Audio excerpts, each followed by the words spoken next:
Welcome and thank you for joining me. I'm Gerry Oginski, a New York medical malpractice and personal injury trial lawyer practicing law here in the state of New York. Today's topic is a continuation of a series of video tips I've done on lawyer advertising secrets exposed. Today's topic involves radio and TV advertising by lawyers. Let me ask you this. When you are driving down the highway and you hear a radio ad for an attorney involving an accident or malpractice matter, do you rush to get a pencil or pen to write it down while you're driving? Do you remember the name of the firm in your head?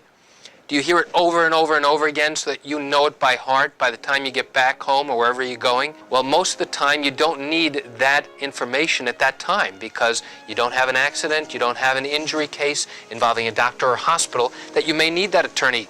So, does it really help you?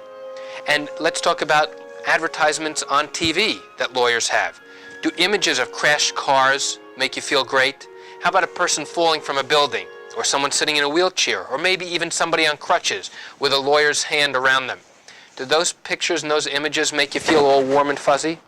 Well, for most people, they don't. And you have to ask yourself, despite the fact that many lawyer advertisements are cheesy, some are downright awful, there are a handful of lawyer advertisements that are actually informative and give you information that you might need to know in the event you've been injured by a doctor or a car or someone else that caused you harm. But I find that the majority of those advertisements don't give a potential consumer the information that they need to know. So what do? Well, you have to keep looking. And again, remember, if those advertisements give you the desire to pick up the phone and call, and you think that that's the law firm for you, then by all means go ahead and use them, okay? But if you think that there's more information out there that you need to know before you pick up the phone and call, then you should keep looking.